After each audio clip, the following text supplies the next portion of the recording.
1 अर्ब ठेक्का बदमाशीमा रवि जेल जान सक्ने प्रधानमन्त्री प्रचण्डको संकेत। निर्माणका काम राति गराउन महानगरको जोडबल तयार छैनन् विकासे अड्डा। बागलुङ बेनी सडक वैशाख 12 गतेसम्म बन्द। विश्वकै सर्वाधिक जनसङ्ख्या भएको देश बन्यो भारत। वसुन्धरा श्री पुरस्कार डाक्टर रोहित र मानश्री पुरस्कार डाक्टर पुनलाई प्रदान गरिने। भोइस अफ नेपाल सिजन 5 को आवेदन खुल्यो। त्रिभुवन अन्तर्राष्ट्रिय विमानस्थलको आन्तरिक र अन्तर्राष्ट्रिय दुवैतर्फका उडान अवतरण बन्द।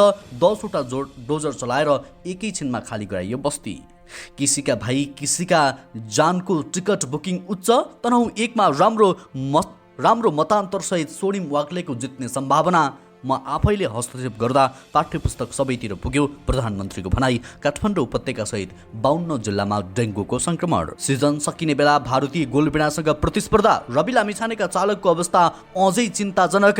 छातीको संक्रमण बढेपछि राष्ट्रपति पौडेललाई एयर एम्बुलेन्समा राखेर भारत लगियो। सोनिम वाग्ले र प्रचण्डका छोरीहरूको नागरिकता पनि छानबिन गर्न जरुरी। ढाका कुमार श्रेष्ठको सांसद पद नजाने बलियो आधार देखियो। देशमा सङ्कट छ, कुन बेला के हुन्छ थाहा छैन। विप्लवको आक्रोश लगायतका आज दिनभरका केही महत्त्वपूर्ण ब्रेकिङ न्युजको साथमा म सन्तोष उपस्थित भएको छु।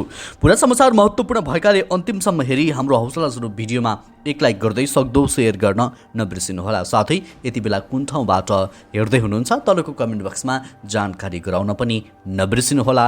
समाचारको सुरुमा रवि लामिछानेको प्रसङ्ग। सार्वजनिक खरिद नियमावली मिचेर फ्रान्सेली कम्पनीलाई राष्ट्रिय परिचय पत्र नागरिकको विवरण सशुल्क रुजु गर्न दिएको ठेक्काबारे सरकारले छानबिन गर्न समिति बनाएको छ। छानबिन समिति बनाएको भोलिपल्ट प्रधानमन्त्री प्रचण्डले तनहुँको डुम्रेमा भएको सभामा बोल्दै तत्कालीन गृहमन्त्रीका रूपमा रहेका रविले गरेको भ्रष्टाचारमा उनी जेल जान सक्ने सङ्केत गरेका छन्। लामिछाने गृहमन्त्रीको भाषण र काममा के फरक थियो भन्नेतर्फ सङ्केत गर्दै भने भ्रष्टाचार र बेइज्जती रोक्नका लागि केही कठोर कदम चालिएको छ। हिजोको मात्रै क्याबिनेटको निर्णय हेर्नुहोला, कुरो गहिरो छ। ठुला गफ हाँक्नेहरूको असली नियत के हो भन्ने कुरा हामीले देखिराखेका छौँ। मङ्गलबारको मन्त्री परिषदको बैठकले तत्कालीन गृहमन्त्री लामिछानेले नागरिकको विवरण प्रमाणीकरण एवं अन्तर प्रणाली आबद्धता सम्बन्धी कार्यविधि 2079 खारेज गरेको थियो। तत्कालीन गृहमन्त्री रवि लामिछानेले गत पुस 13 गते अर्थ मन्त्रालय र कानुन मन्त्रालयलाई समेत जानकारी नदिई राष्ट्रिय परिचय पत्रमा अभिलेखित नागरिकका वैयक्तिक र जैविक विवरण रुजु गर्न निजी कम्पनीलाई ठेक्का दिन कार्यविधि जारी गर्ने निर्णय खारेज गरेका थिए। त्यस्तै रवि लामिछानेले गृहमन्त्री हुँदा प्रमाणीकरण एवं अन्तरप्रणाली आबद्धता सम्बन्धी कार्यविधि 2079 बनाएर खरिद ऐनको प्रावधान मिच्दै 7 दिनको म्याद दिएर फ्रान्सेली कम्पनीले ठेक्का पाएको थियो। यो समाचार कान्तिपुर दैनिकमा लेखिएको छ। जस्तै बिहिबार आज बिहान त्रिभुवन अन्तर्राष्ट्रिय विमानस्थलको आन्तरिक र अन्तर्राष्ट्रिय दुवैतर्फका उडान र अवतरण बन्द हुने भएका छन्। नेपाल नागरिक उड्डयन प्राधिकरण त्रिभुवन अन्तर्राष्ट्रिय विमानस्थल नागरिक उड्डयन कार्यालयले वैशाख 7 गते बिहान 1 बजेदेखि बिहान 7 बजेसम्म उडान बन्द रहने जानकारी गराएको छ। मिति 2080 1 महिना 7 गते 1 बजेदेखि 2080 1 7 गते बिहान 7 बजेसम्म विमानस्थलमा आन्तरिक तर्फ अन्तर्राष्ट्रिय वायु यान उडान अवतरण बन्द रहने र उक्त समयमा यात्रा गर्नुहुने यात्रुहरूले सम्बन्धित एयरलाइन्ससँग सम्पर्क गरी आवश्यकता अनुसारको व्यवस्था मिलाउन विशेष अनुरोध गर्दछौँ, कार्यालयले जारी गरेको विज्ञप्तिमा भनिएको छ।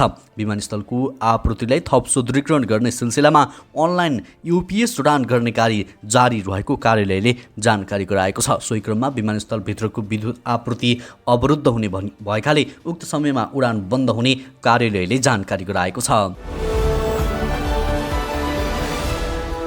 त्यस्तै यता वसुन्धरा मान प्रज्ञा प्रतिष्ठानले विक्रमसम्म 2080 को वसुन्धरा श्री पुरस्कार वरिष्ठ चिकित्सक डाक्टर सन्दुक रोहित र मानश्री पुरस्कार वरिष्ठ वैज्ञानिक डाक्टर महावीर पुनलाई प्रदान गर्ने भएको छ।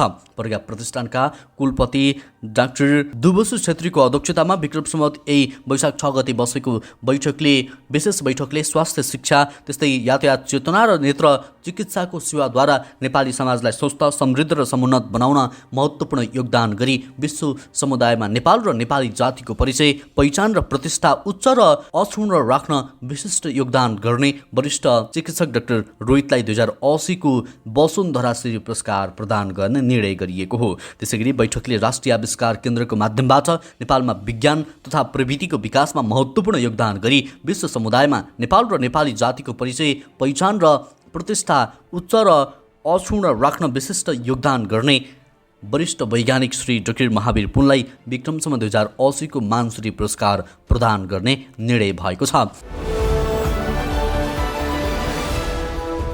भारत विश्वको सबैभन्दा बढी जनसङ्ख्या भएको देश बनेको छ। संयुक्त राष्ट्रसङ्घीय जनसङ्ख्या कोषको पछिल्लो तथ्याङ्क अनुसार भारत चीनभन्दा 29 लाख बढी जनसङ्ख्या भएको देश बनेको हो।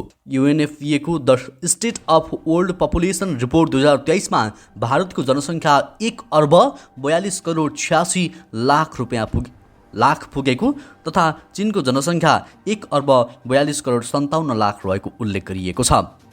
UNFPA को प्रतिवेदनको जनसाङ्ख्यिक सूचकमा यो तथ्याङ्क समावेश गरिएको छ। 1950 मा संयुक्त राष्ट्रसङ्घले जनसङ्ख्या तथ्याङ्क सङ्कलन र जारी गर्न थालेपछि भारतको जनसङ्ख्याले चीनलाई उछिनेको यो पहिलो पटक हो। गत वर्ष चीनको जनसङ्ख्या उच्च बिन्दुमा पुगेर घट्न थालेसँगै सोही अवधिमा भारतको जनसङ्ख्या बढोत्तरी भएको छ। प्रतिवेदन अनुसार सरदर आयुमा भने भारतभन्दा चीन अगाडि छ। चीनमा महिलाको सरदर आयु 82 वर्ष तथा पुरुषको 76 वर्ष छ भने भारतमा महिलाको सरदर आयु 74 र पुरुषको 71 वर्ष रहेको छ।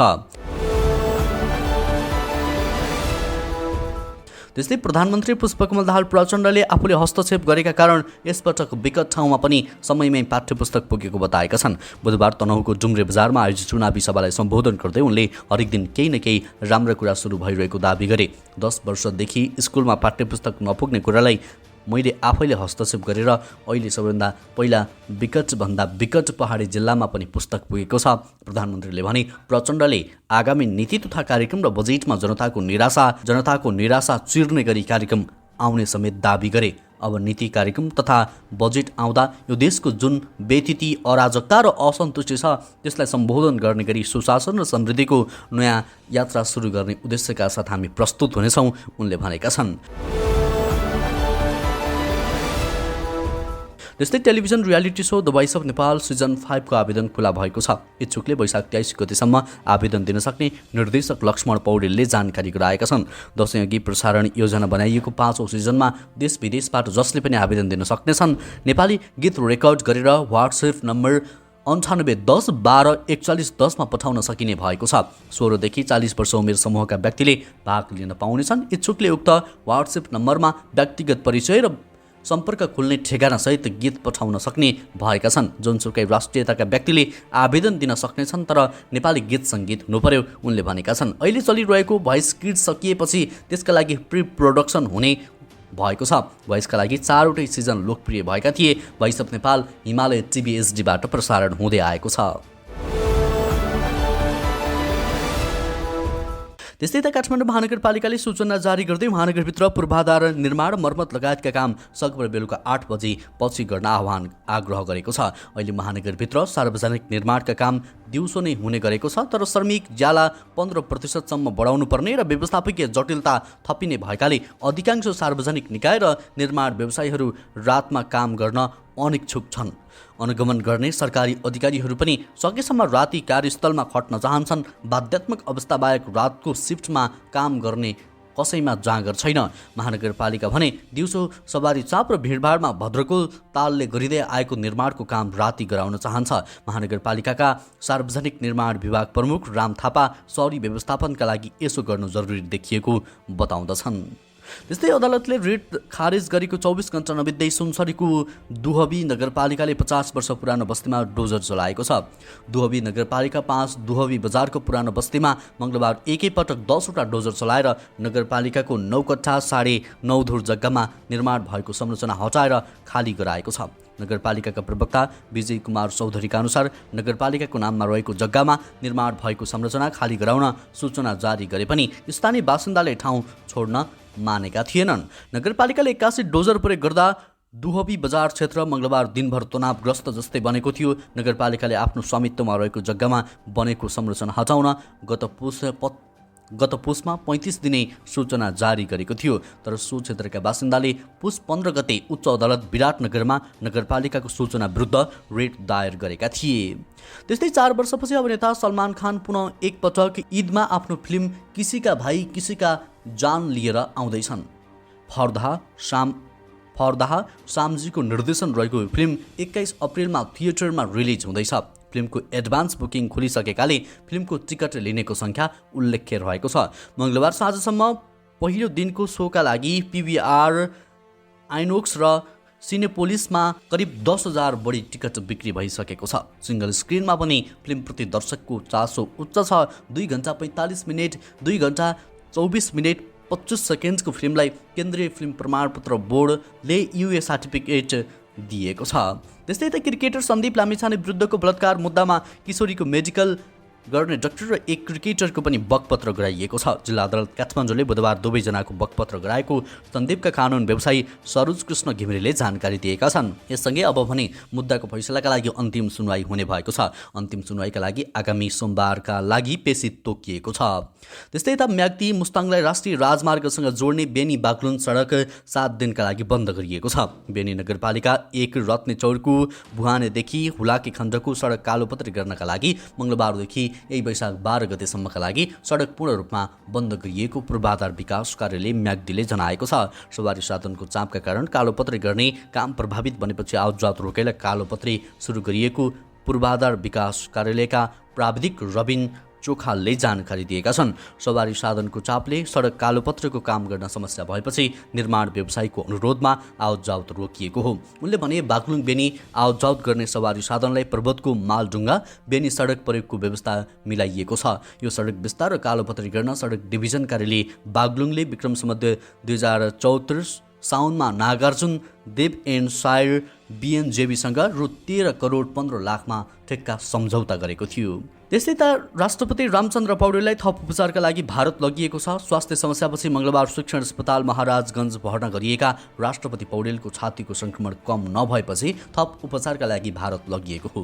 त्रिवी शिक्षण अस्पतालका प्रशासन प्रमुख वैकुण्ठ थपलियाका अनुसार चिकित्सक र परिवारको परामर्शपछि बुधबार एयर एम्बुलेन्स मार्फत भारत लैजान सुझाव दिइएको थियो। राष्ट्रपति पौडेललाई श्री एयरलाइन्सको एयर एम्बुलेन्स मार्फत बुधबार बिहान 9:30 बजे भारत लगिएको राष्ट्रपति पौडेलका प्रमुख राजनैतिक सल्लाहकार सुनिल थापाले जानकारी दिएका छन्। राष्ट्रपति पौडेलको चिकित्सकको टोली र परिवारका सदस्य पनि सँगै गएका छन्। उनका अनुसार भारतमा राष्ट्रपति पौडेलको उपचार All India Institute of Medical साइन्समा हुनेछ।